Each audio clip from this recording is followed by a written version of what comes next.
Bom dia a todos. Vim até a nossa casa, sou inscrita como monitor, mas é uma alegria para a gente estar reunido mais um domingo aqui para uma palestra, né? Com o tema A Luz da Doutrina Espírita. Também sejam bem-vindos aqueles que nos acompanham pela internet, através do nosso site, Facebook, né? Do monitor. As palestras são transmitidas ao vivo através do nosso Facebook. Então, às vezes, quando não pode vir aqui na casa presencialmente, pode assistir pelo Facebook. Né? Então, hoje a palestra quem vai fazer sou eu, né, o Dom Pérez. E antes da gente iniciar, vou dar os recadinhos, né, sobre o trabalho que a gente faz na casa, né? Centro Espírita Bolônia Estou. Nós temos os trabalhos, né? Que acontece aos domingos, são 4 trabalhos, né, aos domingos. Nós temos, começando às 9 horas, trabalho de assistência espírita cristã. Então, é um momento onde a gente se reúne, né, para refletir sobre o tema do Evangelho. Né, e, depois dessa reflexão, dessa preleção, a gente recebe os nossos passes. Né. Também, começando às 9 horas, tem a evangelização infantil para as crianças. Então, aqueles quem tem os seus filhos, seus netos, sobrinhos, quiserem trazer aqui na casa, as crianças, elas têm as aulinhas de moral cristã, né? Tem as evangelizadoras, e é muito importante para que as crianças, já desde cedo, possam começar a ouvir sobre Jesus, os ensinamentos de Jesus, né? E, junto com a educação dos pais, quando elas estiverem maiores, aí elas possam trilhar o caminho delas, o caminho que tem. Né? Também às 9 horas, a gente tem curso de iniciação em Espiritismo, que acontece também aos domingos às 9 horas. Então, o curso tem aulas, né, sobre a doutrina espírita, cada aula é um tema, né? Fala sobre a reencarnação, sobre o perispírito, sobre o mundo espiritual, sobre mediunidade, sobre Deus, né? São vários temas importantes. E quem tem interesse em fazer esse curso, né, pode estar vindo aqui na casa, é gratuito, né, como todos os trabalhos que a gente realiza. Tá? E depois, às 10 horas, tem a palestra. Né, aqui na casa começa também às 10 horas. E quem não consegue vir aos domingos, a gente também tem alguns trabalhos que acontecem durante a semana. Às terças-feiras, às 19 horas, também tem assistência espírita cristã, né, então, com preleção e passes. E às quartas-feiras, às 20 horas, tem o curso de iniciação ao espiritismo também. Tá bom? Então é isso. Dá os recadinhos, vamos fazer a nossa prece e posso iniciar a palestra.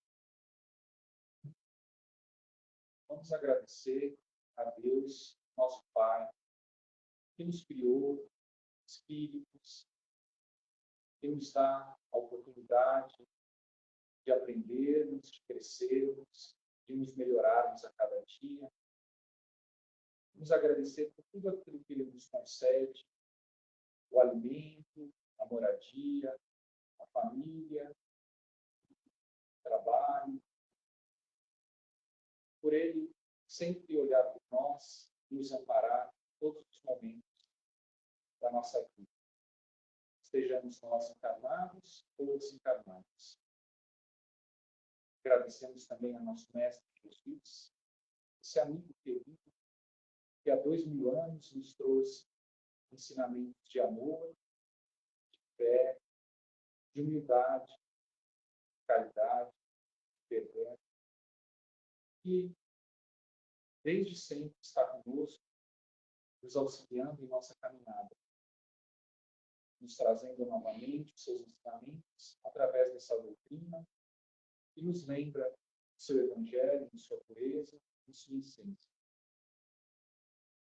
E agradecemos a todo o amparo espiritual que recebemos do nosso anjo guardião, dos espíritos amigos que nos protegem, que nos amparam, sempre nos inspiram à prática do bem e do amor. Possamos, nessa manhã, alimentar a nossa alma para buscarmos brilhar sempre o nosso caminho com esperança e alegria. Obrigado, Senhor. Esteja conosco agora sim. Graças a Deus. Então, vamos fazer a palestra de hoje e o tema é o remédio para os nossos males, né? São reflexões que eu estou buscando trazer, né, em torno de uma mensagem que está contida no Evangelho segundo o Espiritismo, né, do Espírito de Santo Agostinho, né?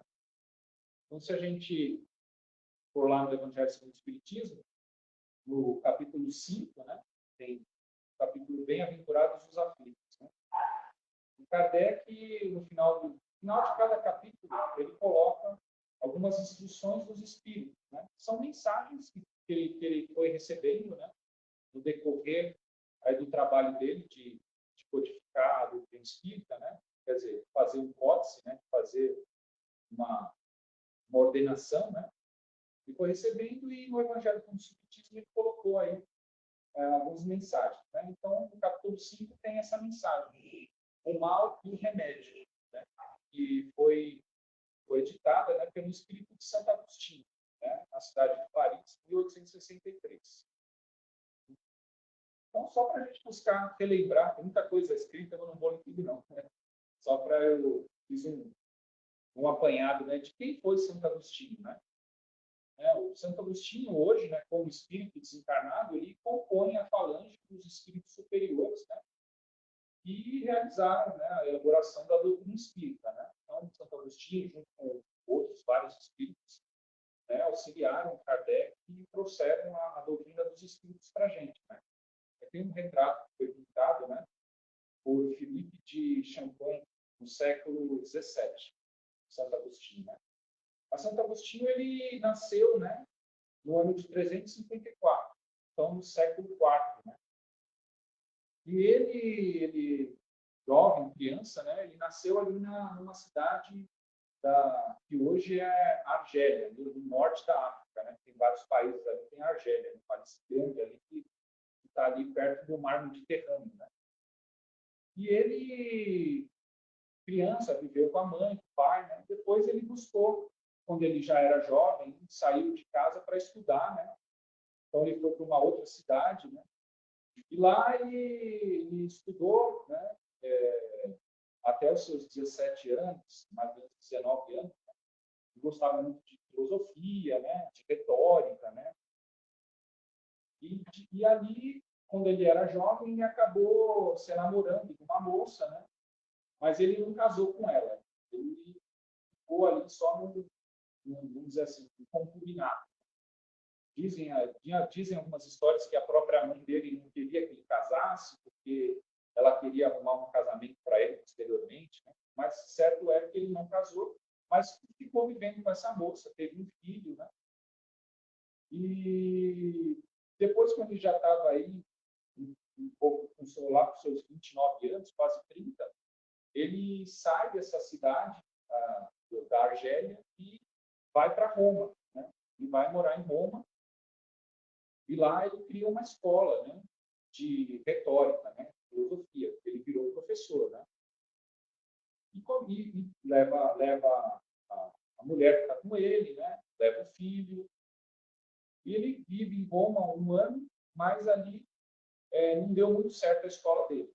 E aí ele foi convidado para sair de Roma e ir para a cidade de Mediolano. Mediolano é no norte da Itália. Hoje é a cidade de Milão, né? Naquela época, lá por volta do ano 400, Mediolano ela tinha se transformado a capital do Império Romano. Já não era mais Roma a capital, era Mediolano. Então ele vai lá para Mediolano, na capital do Império Romano, para ser professor lá em Mediolano. E ele fica alguns anos lá dando aula, né? Até que ele junto com a sua mãe, né, decidem voltar para morar na Argélia, né?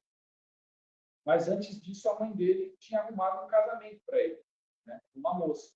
Então ele teve que se desligar da mulher que ele estava junto, né?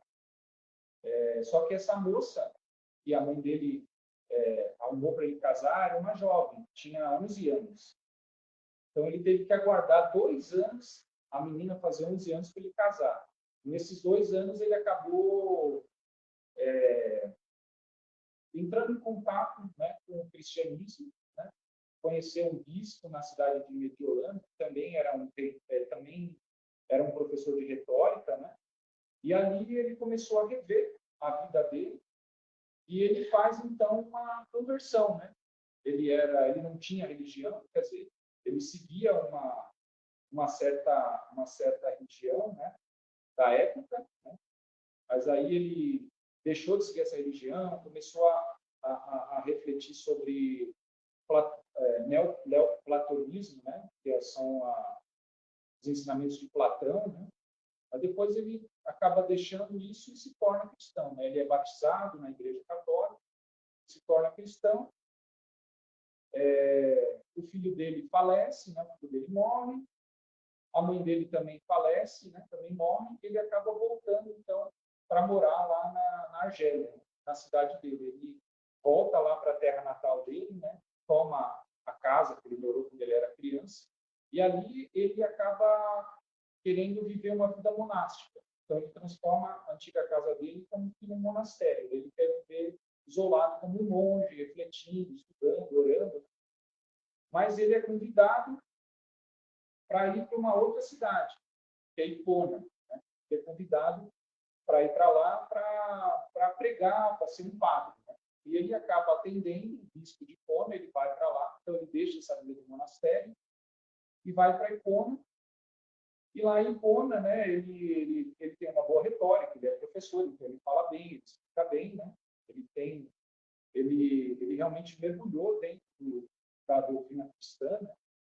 E ele acaba, então, por aclamação do povo, virando o bispo de Hipona, né? Quando o bispo atual falece, ele toma essa posição de bispo, né? E aí ele vive aí a vida inteira dele, até o final da vida dele, como bispo em Hipona, né? E morre e falece aos 76 anos, né? E depois de muitos anos, ele falece no ano de 430, né? Depois de muitos anos, em 1298, a Igreja Católica acaba reconhecendo ele como um doutor da Igreja, né? Quase 800 anos, ele acaba sendo reconhecido dentro da Igreja Católica como um doutor da Igreja. Então, no plano espiritual, né, Santo Agostinho ele trabalha, né, junto às falanges espirituais, né, e diz Kardec, né, na Revista Espírita, que ele acaba revendo, né, algumas posturas dele e compreendendo a essência do Evangelho, né, a essência do cristianismo, e aí ele auxilia, então, para trazer a doutrina espírita para a gente. Não mais como um bispo católico, mas como um espírito cristianizado, vamos dizer assim, né? Desvinculado de uma religião, né? mais voltado à verdade. Então, essa foi a vida de Santo Agostinho, e ele, então, começa essa mensagem dele, né, com essa frase, né? A vossa terra é, então, um lugar de alegria, um paraíso de delícias? Escreve para a gente aqui. Será que a terra é realmente um lugar de alegria? Só tem bonança, só tem delícias aqui, né? Se a gente começa a olhar ao nosso redor, né, a gente começa a ver que não, né? A Terra é um país, um mundo ainda bem complicado, né? A gente enfrenta muitas coisas aqui que não são boas, né? Começa porque o próprio planeta está em constante mudança, né? Ele está em constante agitação, né? Então, acontecem muitos desastres naturais, né? Tem furacões, tem maremotos, tem terremotos, tem vulcões que explodem. Tudo isso gera uma espécie de perturbação para todos nós que estamos vivendo aqui nesse mundo. É uma perturbação natural. Fora aquilo que a gente mesmo, como homens, como seres humanos, causamos no planeta que acaba nos prejudicando a nós mesmos. A gente polui tanto o ambiente, né? Tanta poluição ambiental, que há mudanças climáticas, né? Começam a se gerar muitas doenças que a gente acaba sofrendo, né? Existem discriminações, né, de um para o outro, do próprio ser humano, né? Um discrimina o outro por causa da raça, o outro discrimina por causa da condição social, o outro porque é homem, porque é mulher. Mas são coisas que o próprio ser humano, a gente mesmo acaba por invigilância, às vezes por ignorância, agindo de forma a nos prejudicar. Nesse mundo existe ainda muita pobreza, né? A fome é um flagelo que realmente perturba muitas pessoas, né? Violência, guerras, muitas coisas que fazem o nosso mundo ainda não ser um paraíso feliz. Será que um dia vai chegar lá? Acreditamos que sim, né? Acreditamos que muitas dessas coisas o próprio ser humano pode minimizar e até parar, né, de realizar, né? A partir do momento que a maioria de nós começarem a tomar uma postura para seja contrária a muitas coisas que são feitas hoje. E quando a gente se depara com todos esses males, vamos dizer assim, todos esses flagelos, o que isso traz para a gente, né? Os sentimentos vêm, né? Vem angústia, vem medo, vem tristeza, né? Vem muitas vezes revolta. Então a gente acaba ficando no mundo imerso, né, a uma psicosfera mental de pensamentos e sentimentos perturbadores. Né? Então isso faz com que a gente realmente não consiga ter uma alegria plena no nosso mundo de hoje. Isso nos perturba de certa forma. Mas vamos continuar aí para a próxima frase aí do Santo Agostinho. Né? E aí ele fala, né? A voz do profeta não mais ressoa aos vossos ouvidos. Não disse ele que haveria choro e ranger de dentes àqueles que nascessem nesse vale de dores? Então a gente recorre lá ao Novo Testamento, né? Onde é que Jesus falou que haveria choro e ranger de dentes? Né? Então, no Evangelho de Mateus, peguei mais o Evangelho de Mateus, tem 6 passagens onde Jesus fala que haverá choro e ranger de dentes. Quando ele encontra o centurião romano, né? O centurião romano é aquele que pede para Jesus curar o soldado dele, né? No final da conversa, ele fala, né? Que eu vos digo que muitos virão do Ocidente, do Oriente e do Ocidente, e assentar-se-ão à mesa com Abraão, Isaque e Jacó no reino dos céus. E os filhos do reino serão lançados nas trevas exteriores. Ali haverá choro e ranger de dentes. Também na parábola do joio e do campo. Né? O homem plantou trigo e alguém à noite foi lá e plantou o joio. Né? No finalzinho da parábola, Jesus também fala, né? Mandará o Filho do Homem os seus anjos, e eles colherão do seu reino tudo o que causa escândalo, e os que cometem iniquidade, e lançá-los-ão na fornalha de fogo. Ali haverá choro e ranger de dentes. Também na parábola da rede, na parábola das bolhas do filho do rei, na parábola do servo fiel e prudente, e na parábola dos talentos. Quando a gente faz uma leitura dessas parábolas, pela tradição que nos é passada, né, às vezes pelas igrejas, a gente pensa que isso vai se dar só no fim dos tempos. Isso vai se dar só quando tiver o arrebatamento, for o juízo final, né, e vai ter um término. Mas a doutrina espírita vem nos dizer que o juízo final ele acontece toda vez que a gente finaliza uma existência corpórea. A gente encarna ou reencarna, leva uma vida, né, dentro de um corpo carnal, passamos por diversas situações, aprendizados. E quando a gente finaliza a nossa existência corporal, quando o nosso corpo material morre, falece, a gente, como espíritos somos, a gente deixa o nosso corpo e volta para o espiritual, volta de onde a gente veio. E lá a gente faz um juízo, faz um balanço da nossa existência. É o juízo final da nossa vida, dessa nossa reencarnação.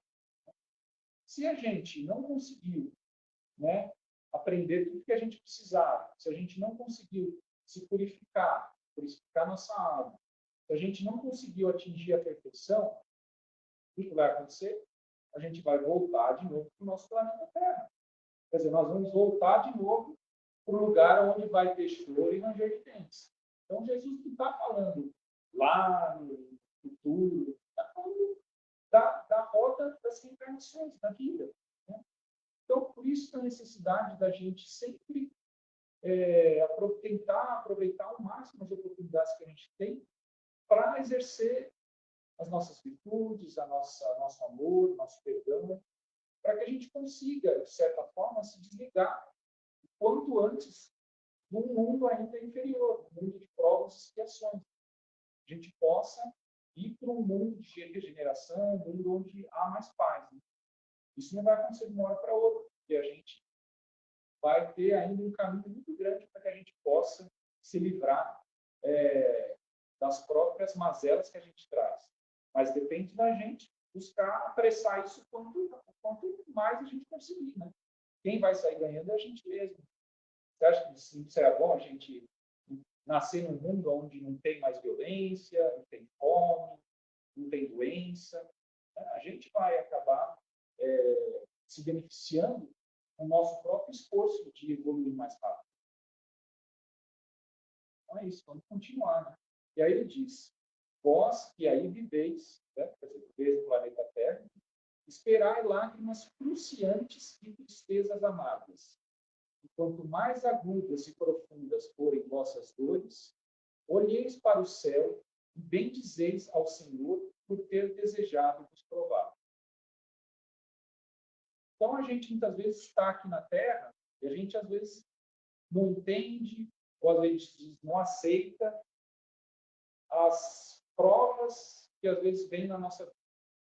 A gente se revolta, a gente se entristece, a gente se angustia, né? Mas a gente, de posse de uma verdade, que a gente está no mundo de expiações e provas, o que a gente vai esperar no mundo de expiações e provas? Nós vamos esperar expiações e provas. Né? Então, é uma utopia eu achar que eu vou levar uma vida que eu não vou ter problema nenhum. Nenhuma dificuldade vai chegar na minha vida. Da hora eu vou viver em paz eternamente. Pô, eu tô num ambiente que vai me gerar dificuldades, vai me gerar situações onde, nessas situações difíceis, eu vou ter que exercer as minhas capacidades de inteligência para que eu possa superar as dificuldades, minhas capacidades emocionais, para que eu possa exercer o perdão, para que eu possa ser mais paciente. Se não houver nenhuma situação difícil, como é que eu vou provar, como é que eu vou testificar que eu já consigo superar aquela dificuldade? Então, nós estamos num lugar onde nós estamos sendo testados a cada momento. Né? E a gente tem que utilizar essas situações para realmente conseguirmos superar essas dificuldades. Né? Tem uma frasezinha que eu peguei do Evangelho também, né? No Testamento de João 16:33. Né? Olha o que Jesus falou, né? Tenho-vos dito isso, que em mim tenhais paz. No mundo tereis aflições, mas tende bom ânimo, eu venci o mundo. Então, Jesus já nos colocou que no mundo, nesse mundo onde nós estamos, nós vamos ter aflições. Mas se nós estivermos com Ele, nós teremos paz. Por quê? Porque Jesus nos ensina a como lidar com os problemas. Se alguém te ofende, perdoa. Se alguém te calunia, ora por ele. Agora, se eu não estou com Jesus, se eu não busco aplicar aquilo que ele ensina diante das dificuldades, eu não vou ter paz, eu vou ter mais aflição ainda.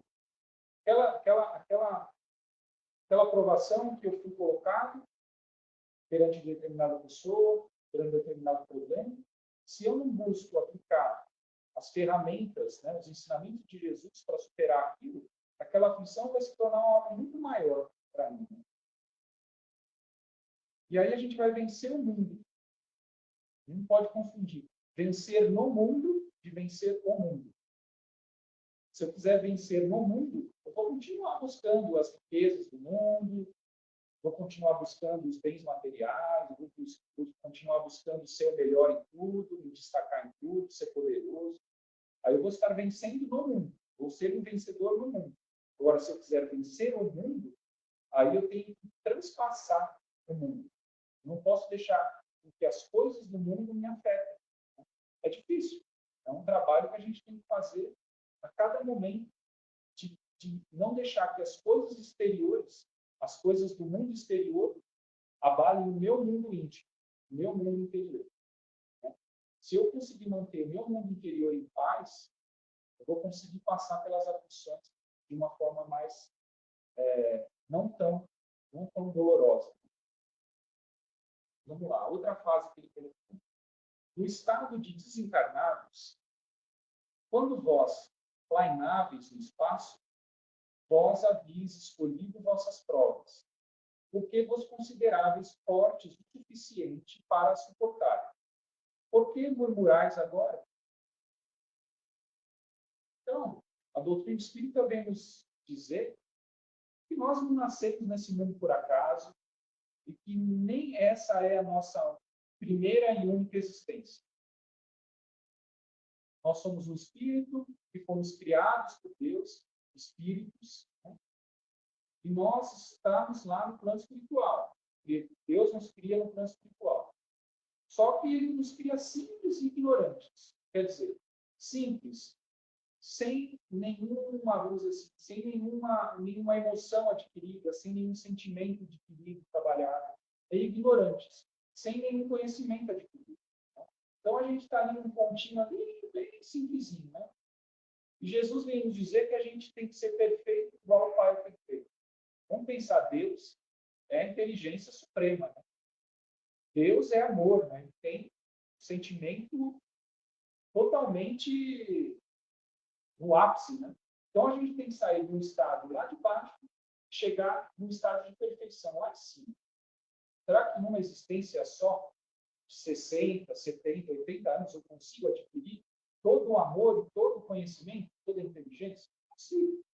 Então, eu estou lá no plano espiritual e eu tenho que ir galgando degraus de evolução. Né? E cada existência corpórea, cada reencarnação é um degrauzinho que eu vou subindo.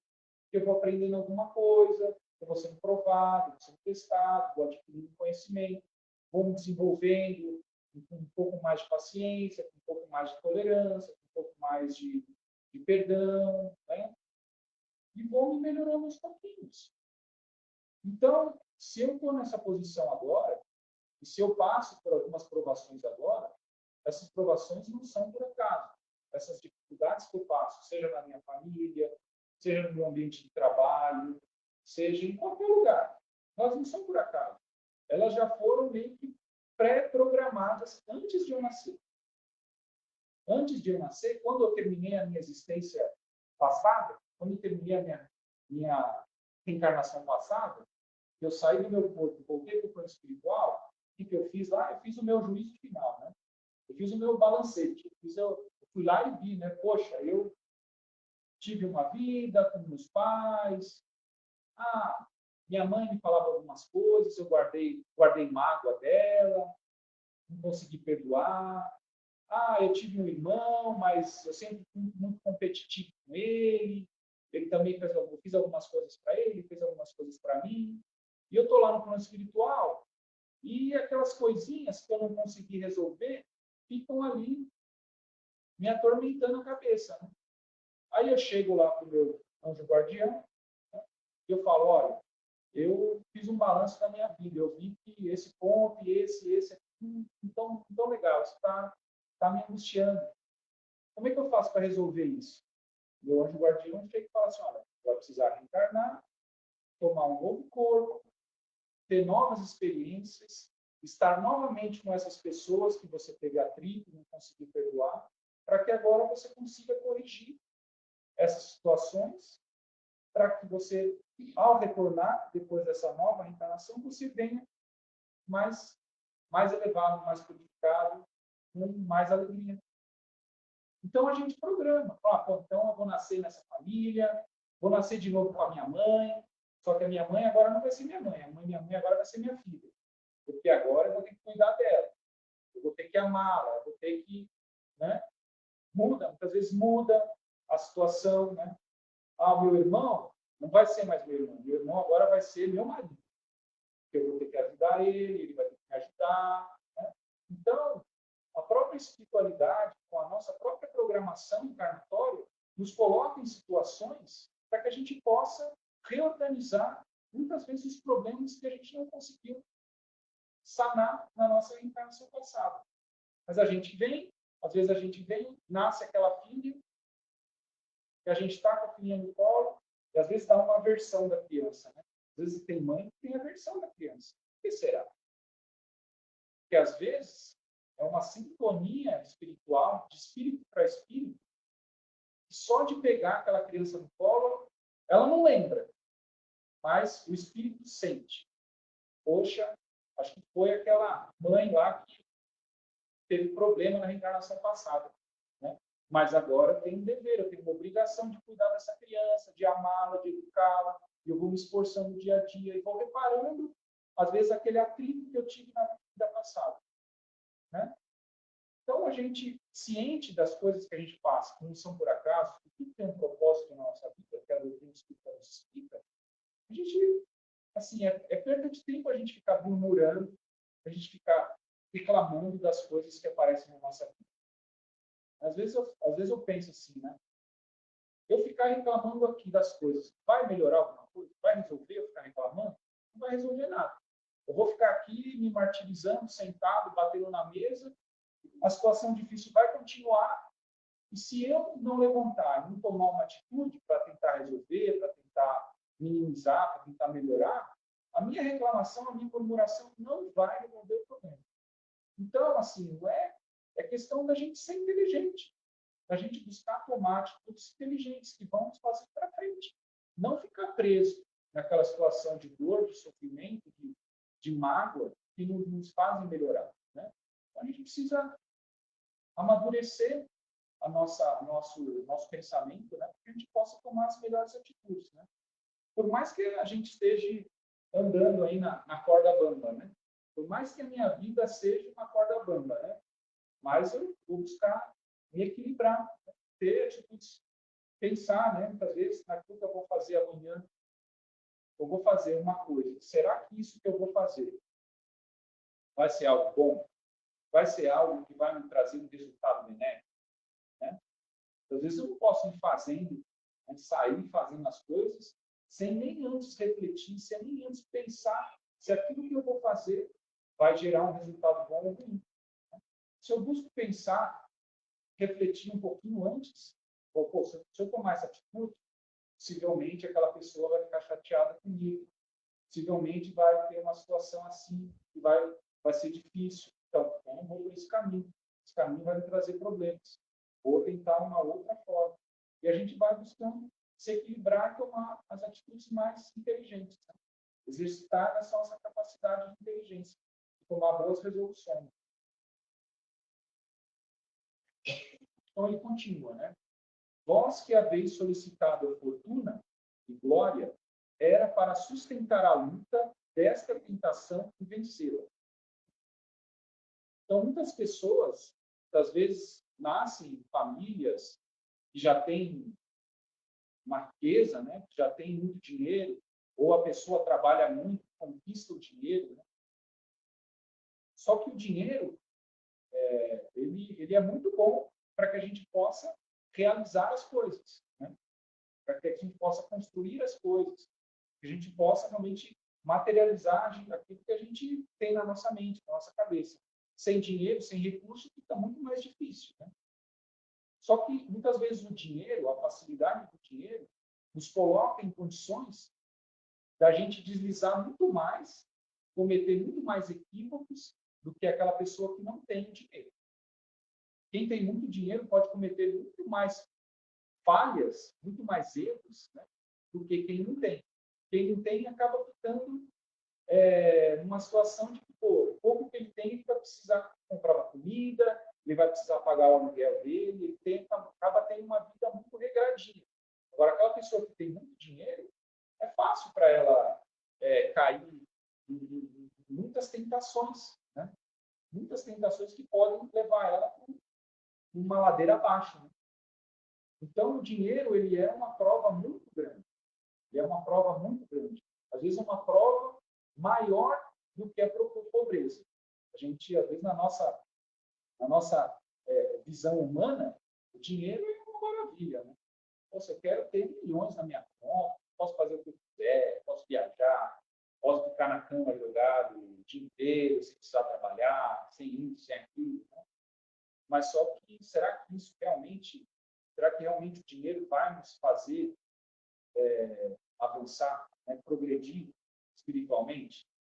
Materialmente, possivelmente, ele vai fazer a gente progredir, né? Mas espiritualmente, né? Será que ele vai nos dar condição de ir adiante, né? Jesus ele falou 3 coisinhas, né, sobre riqueza, né, no Evangelho de Mateus. Primeiro ele fala, né, ninguém pode servir a 2 senhores, porque ou há de odiar um e amar o outro, ou se dedicará a um e desprezará o outro. Não podeis servir a Deus e a Mamon. Mamon era um deus pagão da época que representava as riquezas. Então, aqueles que iam adorar Mamon, fazer sacrifícios a Mamon, eles faziam querendo uma retribuição financeira. Eles queriam, eles sacrificavam, matavam um animal, mas eles queriam que Mamon desse muito dinheiro para eles. Então, Jesus está falando, ou a gente se dedica a adquirir as riquezas do mundo, ou a gente se dedica a buscar adquirir as riquezas espirituais. Né? A gente não consegue fazer as duas coisas ao mesmo tempo. Porque ou a gente acaba indo muito por um lado, ou muito por outro. O que será que a gente quer? Né? A gente que busca compreender o Evangelho de Jesus, né? Está numa casa espírita, a gente já busca ir por um caminho espiritualizante, né? De me tornar rico espiritualmente. E não, muitas vezes, apegado aos bens. Porque quem tem dinheiro, às vezes, quer soltar uma moedinha. Né? A pessoa se torna tão moquinha, tão mão de vaca, que nem a avareza começa a tomar conta da pessoa. Né? Tem uma historinha, né, da mulher que tinha 10 moedas. A mulher tinha 10 moedas e ela ficava, eu tenho 10 moedas de ouro, eu tenho 10, até que um dia uma moeda perdeu. Perdeu uma moeda e ela contou, só tenho 9, só tenho 9, só tenho 9. Virou a casa, não achou moeda. A partir daquele momento, a mulher já não dormia mais, perdeu o sono. Né? A ausência daquela uma moedinha tirou a paz da mulher. Quer dizer, ela está tão ligada ao dinheiro que se ela perder uma coisinha, aquilo já tira a paz dela. Então, a gente não pode ser assim, de uma forma tão apegada, né, ao dinheiro. E isso acaba nos tirando o foco daquilo que a gente precisa. Né?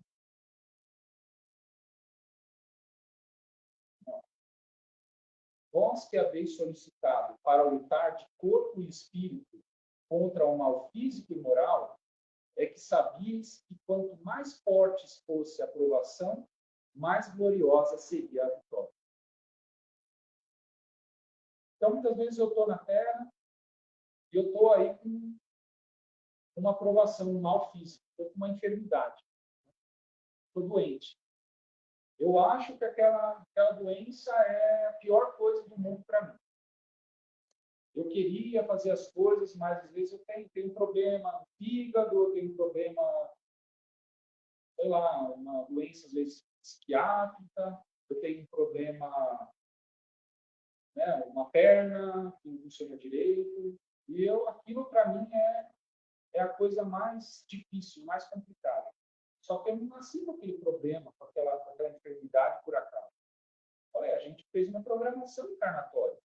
Se aquela doença, se aquela enfermidade me atinge em determinado momento da minha vida, é por um propósito. É por um propósito. Ou contra os males morais. Né? Eu estou lutando, às vezes, contra mim mesmo, contra tendências que eu trago. Né? Às vezes eu tenho uma tendência de pegar alguma coisinha escondida em todo mundo. Coisinha besta, pegar para mim. Né? Aquela cortadinha, ninguém viu.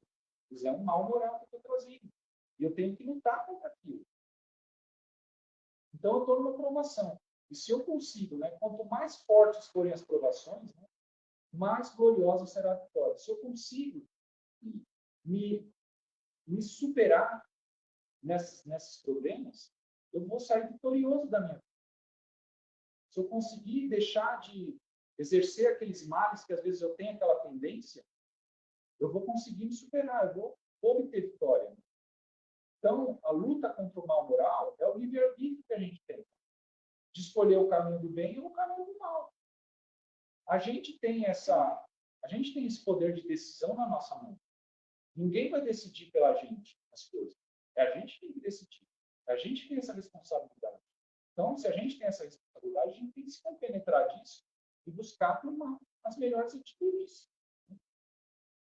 E olha a aprovação do Cristo. Né?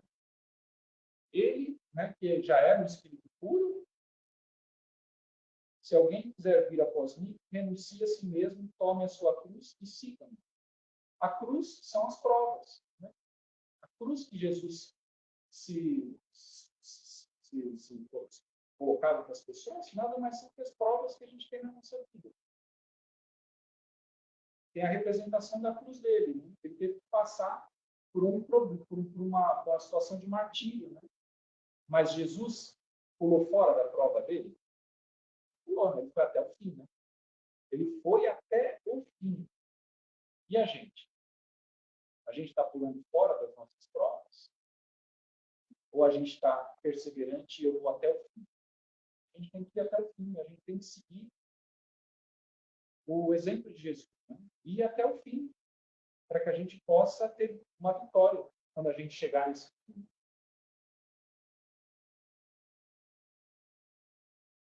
E que se sairdes vós triunfantes, tivesseis vossa carne de ser lançada a um monturo, tendo ela morrido, deixaria sair uma alma deslumbrante de brancura e retornar-vos-ia à pureza pelo batismo de sofrimento e expiação. Então, se a gente consegue chegar até o final da nossa reencarnação vitorioso, né, vencendo as nossas provações, a gente vai o quê? A gente, através desse batismo de sofrimento, de expiação, a gente vai purificar a nossa alma. A gente vai chegar lá no plano espiritual, né, com a veste nupcial. Né? Tem a parábola de Jesus da veste nupcial, né? Aquele que adentrou a festa, mas não estava usando a veste nupcial, não estava branco, né? não estava com seu espírito purificado, né? Teve que sair da festa. Né? Mas aquele que adentra puro, aquele que adentra, né, irradiando brancura, ele atingiu o seu objetivo. Né? E agora o batismo de expiação e sofrimento. Né? Vamos pensar como é que o ourives, né, aquele que mexe com ouro, como é que ele purifica o ouro? Primeiro ele pega a pepita, né, ele joga lá onde?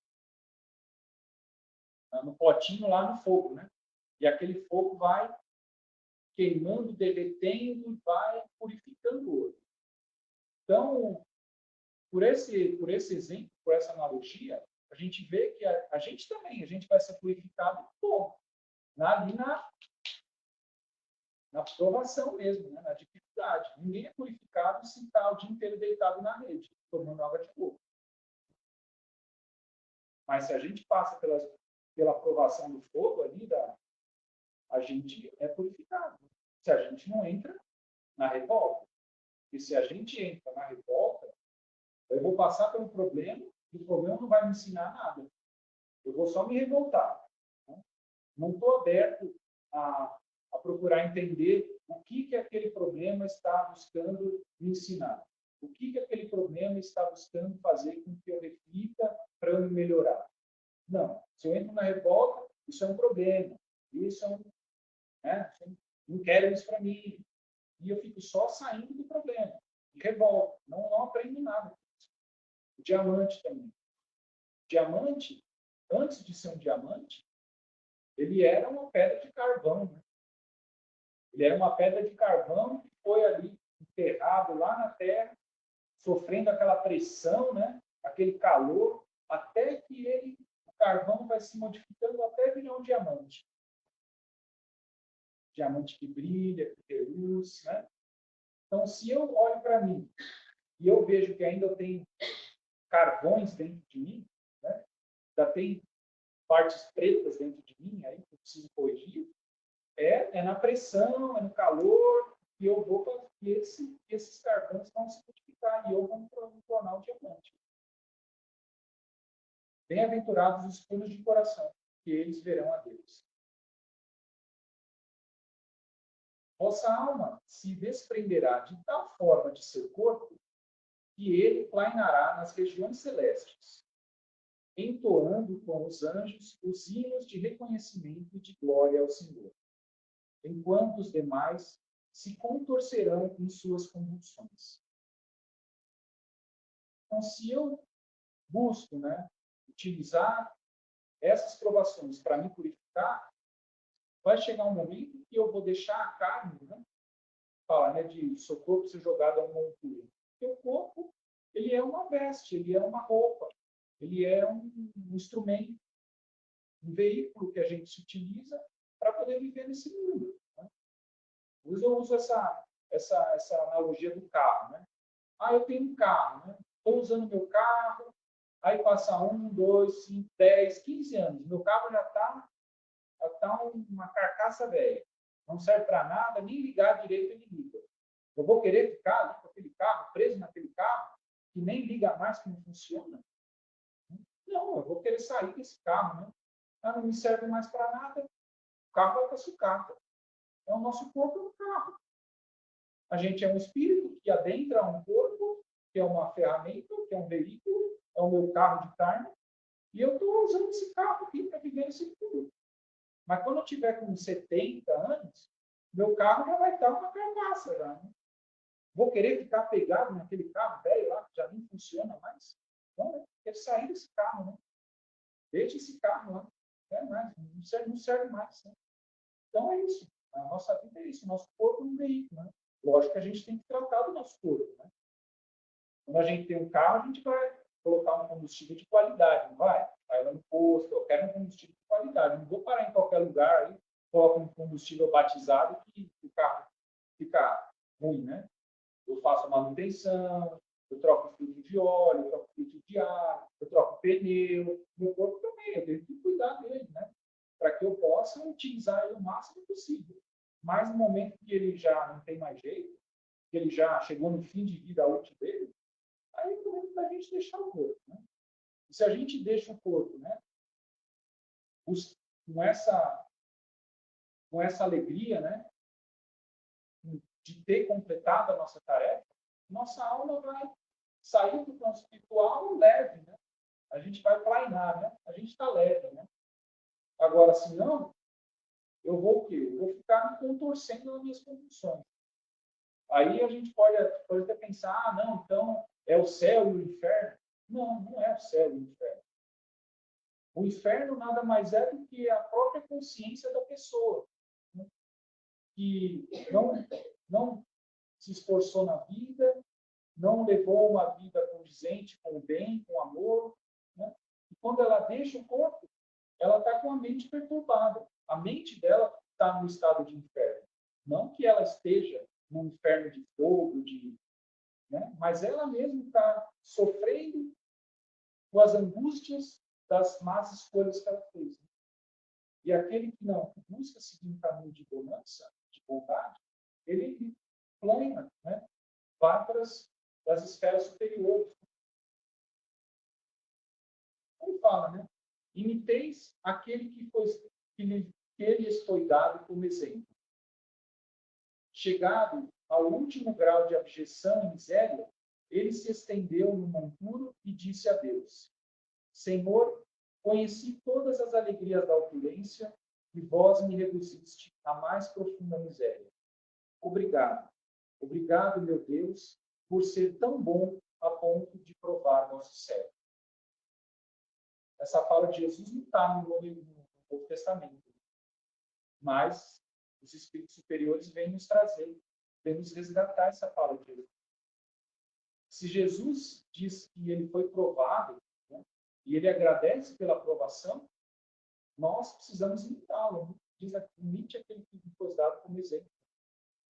As provações que nos chegam, nós temos que agradecer a Deus por aquela oportunidade de eu buscar me melhorar naquela aprovação. Mas se deveis vós chorar e sofrer por toda uma vida, o que vem a ser isso ao lado da eternidade de glória reservada àquele que suportou a provação com fé, amor e resignação? Mas mesmo que eu tenha que passar por uma vida de dificuldade, que a minha vida realmente seja uma vida de muitas provações, né? O que é isso perante a eternidade? Né? O que é um segundo durante as 24 horas do dia? O que representa isso? Representa praticamente nada, né? Um segundo, já foi. Tem mais 24 horas. É essa reencarnação que a gente está perante a eternidade. É um espaço de tempo muito curto. É que a gente acaba se apegando ao momento presente. Né? Às vezes, a nossa mente é difícil da gente buscar, dizer, poxa, eu vou ter uma vida sem fim depois dessa encarnação que eu tenho. Então, a gente se apega muito ao que acontece aqui agora. Né? Mas se a gente começar a buscar visualizar, né, tudo que eu vou viver na minha existência sem fim, na eternidade, a gente vai começar a perceber que as coisas que eu faço aqui agora são tão pequenas, são tão fugazes, são tão passageiras, que aquilo às vezes eu nem vou ficar me preocupando por muita coisinha, por muita bagatela miúda que às vezes acontece na minha vida. Coisa pequena, que a gente pode simplesmente falar, isso não é nada, não vou me esquentar minha cabeça por causa dessa besteira. E vou seguir minha provação com fé, amor e resignação. Até quando vossos olhos se deterão nos horizontes marcados pela morte? Quando vossa alma desejará finalmente voar além dos limites de um túmulo? É aquela visão muitas vezes estreita que a gente tem, de que essa vida é a minha única vida. Né? E vai chegar na hora da morte, eu vou para um sepulcro e acabou ali. Né? Tem muitas pessoas que têm essa visão. Né? Mas a gente precisa quebrar essa barreira. Realmente compreender que a nossa vida vai se estender depois da morte. A gente não vai estar mais no corpo carnal, mas a gente vai ser um espírito que a gente é. Né? Eu vou deixar meu corpo e vou continuar sendo o que eu sou. Se eu estou cultivando tristeza, no plano espiritual eu vou continuar cultivando tristeza. Não é porque eu deixei meu carro, não é porque eu saí do meu carro, que eu vou ser diferente. Se eu sou uma pessoa que busca ser alegre agora, enquanto eu estou no meu veículo carnal, quando eu deixar ele, eu vou continuar buscando ser alegre no plano espiritual. Né? Então, a vida continua após a morte do corpo físico. A gente precisa compreender isso. Né? Lá no Evangelho de Lucas, 20:38, Jesus falou, né? Ora, Deus não é Deus de mortos, mas de vivos, porque para ele todos vivem. Uma conversa que Jesus estava tendo com os saduceus, né? Perguntavam para ele lá, um homem foi casado com uma mulher, e a mulher morreu, e o irmão casou, e o outro casou, e ele morreu de novo, né? Chegar no céu, de quem vai ser de quem? E Jesus fala, né? Porque os saduceus, na época de Jesus, não acreditavam na vida após a morte. Jesus fala que, para Deus, nós não estamos... O corpo morreu, mas a gente não morreu, a gente continua vivo. E a gente continua vivo no espírito. Se durante vossa passagem pelos mais cruéis sofrimentos, vossa voz houver entoado o Senhor, o anjo, à vossa cabeceira, com sua mão vos mostrará o sinal da salvação e o lugar que um dia deveis ocupar. Então, a gente tem aquela ideia de céu, né? As portas do paraíso se abrindo para a gente. E na doutrina espírita, a gente já começa a compreender que não é bem o céu do paraíso. Então, são colônias espirituais que a gente vai habitar quando a gente deixar a Terra. No livro do Nosso Lar, o Chico escreveu bem a colônia, né?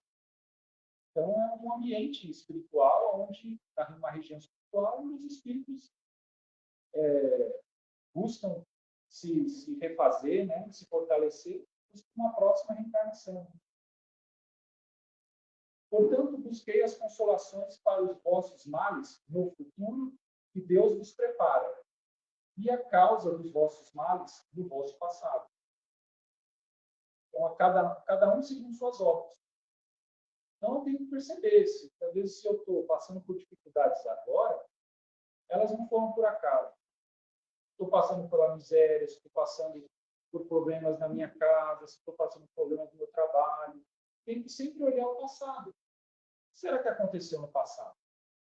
Como será que eu agi há uma semana atrás, há um mês atrás, há 5 anos atrás? Será que eu mesmo, não fui eu mesmo que cultivei essa situação agora? Estourou um problema agora? Mas, na maioria das vezes a gente cultivou o problema que estoura agora. Agora, se mesmo se a gente olhar, o problema de agora é a gente não encontrarmos assim, uma culpa minha, né, de eu mesmo ter criado aquela situação nessa existência, certamente eu fiz alguma coisa na existência passada e eu estou tendo que corrigir agora. E se eu quero ter um futuro melhor, se eu quero que aquele problema não se estenda para o futuro, eu tenho que começar a fazer uma plantação boa agora, né? Eu tenho que mudar meus hábitos agora. Eu tenho que buscar ser uma pessoa agora, no presente, para que no futuro a consequência daquilo que eu comecei a fazer agora aconteça no futuro. Né?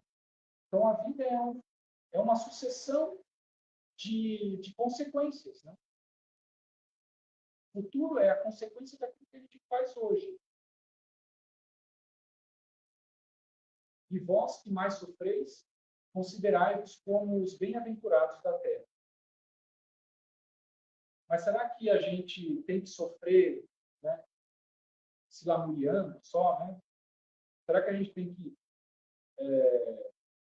ser masoquista, né? Querer sofrer? Né? Não é esse sofrimento. Né? O próprio Evangelho segundo o Espiritismo tem um capítulo lá que tem uma mensagem do bem sofrer e do mal sofrer. A gente tem que saber, né? E a gente está no mundo e realmente coisas difíceis vão acontecer. Muitas vezes a gente vai passar por situações complicadas. Mas eu vou procurar escolher o bem sofrer ou o mal sofrer. Eu posso procurar passar por aquela situação com resignação, com aceitação, com fé, né? Com esperança. Ou eu posso passar por aquela situação com revolta, com tristeza, com mágoa, sem perdoar. Eu vou passar pelo bem sofrer ou pelo mal sofrer. E passar pelo bem sofrer, muitas vezes, é arregaçar as mangas. É ir ao trabalho, é procurar realizar alguma coisa para corrigir, para melhorar, é conversar com uma pessoa que às vezes me fez um mal, ou que eu fiz um mal, é ir lá pedir perdão para ela.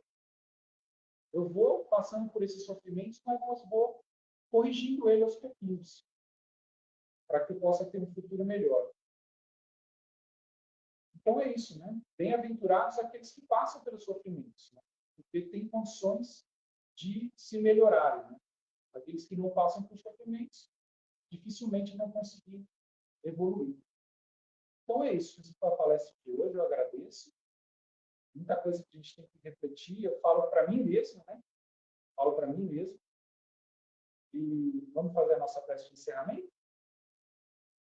Vamos agradecer, então, a Deus por essa oportunidade que Ele nos dá de refletirmos sobre os seus ensinamentos, que eles nos sirvam de alavanca para a nossa tomada de decisão, a cada dia, a cada momento, em sermos pessoas melhores, em buscarmos superar as nossas falhas, em buscarmos corrigir os nossos erros, em sermos caridosos, perdoarmos, sermos indulgentes para com o próximo e para com nós mesmos. Agradecemos aos espíritos amigos que nos acompanham, nos auxiliam. E agradecemos a Deus, ao nosso Pai, rogando que Ele nos fortaleça em cada momento da nossa vida. Senhor, esteja conosco, agora sim. Graças a Deus. Então, agradeço a presença de todos. O último recadinho que eu dou, que quiseram para dar, é que a Casa da Criança Vovô Nestor, a gente está com algumas obras assistenciais, né, em algumas regiões periféricas, e a gente está pedindo, né, doação de alimentos não perecíveis para que a gente possa compor algumas cestas básicas que a gente doa para algumas famílias necessitadas. Então, quem tiver condições de ajudar a gente, trazer um alimento na casa, a gente agradece de coração, tá bom? É isso aí, obrigado, até o próximo. domingo, na próxima palestra. Tchau, tchau. Obrigado.